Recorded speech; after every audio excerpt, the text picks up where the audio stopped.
Hello everyone. आज हम बात करेंगे equations of motion for uniformly accelerated motion. तो स्टूडेंट, आपको पता है यूनिफॉर्मली एसिलरेटेड मोशन एक ऐसा मोशन होता है जिसमें ऑब्जेक्ट यूनिफॉर्म एसिलेशन से मोशन करता है। ठीक है। और यूनिफॉर्मली एसिलेटेड मोशन में तीन तरह के इक्वेशन हमारे सामने आते हैं, जिसे हम first, second and third equation of motion के नाम से जानते हैं। सो हमारा जो फर्स्ट इक्वेशन ऑफ मोशन होता है वो होता है v is equals to you plus A T. इसी का दूसरा नाम है वेलोसिटी टाइम रिलेशन। जो सेकंड इक्वेशन ऑफ मोशन होता है वो होता है S is equals to U T plus half A T square. और इसे हम एक और नाम से जानते हैं position time relation.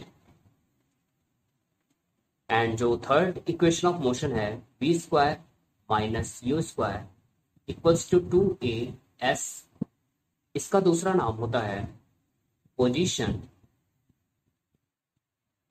Velocity relation.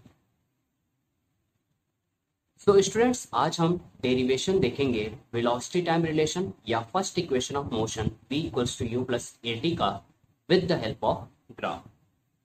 सो हमारे पास जो ये ग्राफ है वेलोसिटी टाइम ग्राफ, ये एक यूनिफॉर्मली एसिलेटेड मोशन का वेलोसिटी टाइम ग्राफ। इस ग्राफ से हम कह सकते हैं कि एक ऑब्जेक्ट है जिसकी इनिशियल वेलोसिटी u है और t टाइम में वो एक v वेलोसिटी को अटेन कर लेता है, जिसे हम फाइनल वेलोसिटी कहते हैं। सो इस इनिशियल वेलोसिटी u से फाइनल वेलोसिटी v को अटेन करने में इसके पास एक एक्सेलरेशन आ गया होगा। मान लेते हैं वो जो यूनिफॉर्म एक्सेलरेशन है उसे हम स्मॉल a से रिप्रेजेंट करते हैं। ठीक है।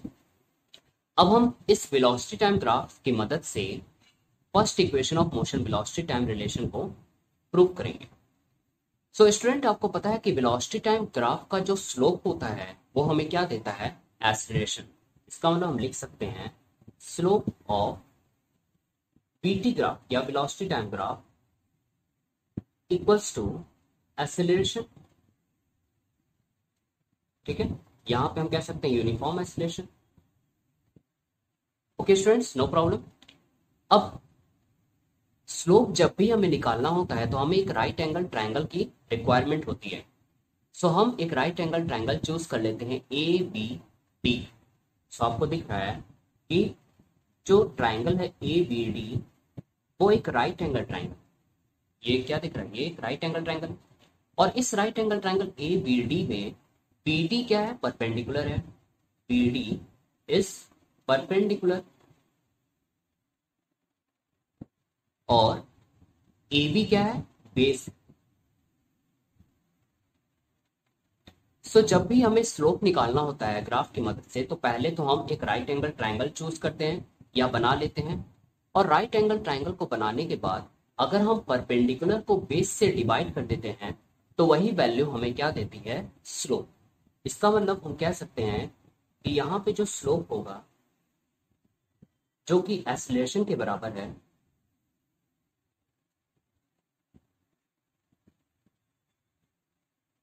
वो किसके बराबर होगा? Perpendicular B D divided by base A B. तो ये हमारा हो गया पहला इक्वेशन। अब अगर हम बी डी और ए बी के वैल्यू निकाल लें तो हम इस इक्वेशन को प्रूव कर सकते हैं। अब हमारा नेक्स्ट स्टेप क्या है? बी डी और ए बी के वैल्यू को डिटरमाइन करना with the help of this graph. So आइए कैलकुलेट करते हैं। सो स्टूडेंट्स, इस ग्राफ में आप देख रहे होंगे सी डी। सी डी की वैल्यू किसके बराबर है? सी डी की वैल्यू बराबर है वी के। ठीक है। C D is equals to V. लेकिन सी डी को हम क्या लिख सकते हैं? C D is equals to हम लिख सकते हैं B D plus B C. Okay. इसे अगेन हम क्या लिख सकते हैं? बी डी को एज इट इज लिख देते हैं क्योंकि बी डी की वैल्यू हमें निकालनी है, और प्लस बी सी। आप देख रहे हैं बी सी किसके बराबर है? ए ओ के बराबर। और ए ओ की वैल्यू क्या है? यू है। तो यहां से हम लिख सकते हैं ए ओ। तो ये किसके बराबर हो जाएगा? बी डी प्लस ए ओ की वैल्यू यू। इसका मतलब बी डी प्लस यू किसके बराबर हो गया, सी डी की, और सी डी की वैल्यू क्या है, बी। तो हमें क्या मिल गया, B is equals to B D plus U. या यहां से हम क्या लिख सकते हैं, B D is equals to B, और यू को लेफ्ट हैंड साइड में ले जाएंगे तो ये माइनस हो जाएगा, सो बी माइनस यू। तो बी डी की वैल्यू हमें मिल गई बी माइनस यू। अब हमें ए बी की वैल्यू कैलकुलेट करना है। सो आप देख रहे हैं जो ए बी है वो ओ सी के बराबर है। A B is equals to O C equals to T. क्यों, क्योंकि ओ सी की वैल्यू किसके बराबर है, टी के बराबर है। सो अगर ए बी ओ सी के बराबर है तो ए बी की वैल्यू किसके बराबर हो गई, टी के बराबर। सो अब हमें बी डी की वैल्यू भी मिल गई और ए बी की वैल्यू मिल गई। तो हम अब ए बी और बी डी की वैल्यू को इक्वेशन 1 में पुट कर देंगे। तो आइए देखते हैं। तो putting values of B D equals to B minus U and A B equals to T in equation 1, हमारे पास क्या मिलेगा,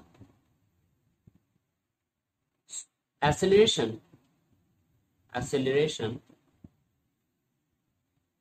ए is equals to B D के जगह पे बी माइनस यू और ए बी के जगह पे टी। अगर इसमें हम क्रॉस मल्टीप्लाई करते तो हमें क्या मिलेगा, ए और टी को इधर मल्टीप्लाई कर दिए तो a t is equals to B minus u. या इसे हम क्या लिख सकते हैं, b minus u is equals to a t, या b is equals to u को अगर हम राइट हैंड साइड में ले जाएं तो ये माइनस क्या हो जाएगा, प्लस हो जाएगा, सो यू प्लस ए टी। सो ये हमारा first equation of motion prove हो गया with the help of graph. Thank you students. अपने नेक्स्ट वीडियो में हम डेरिवेशन देखेंगे सेकंड इक्वेशन ऑफ मोशन या पोजीशन टाइम रिलेशन का, और थर्ड इक्वेशन ऑफ मोशन जिसे हम पोजीशन वेलोसिटी रिलेशन भी कहते हैं। Thank you.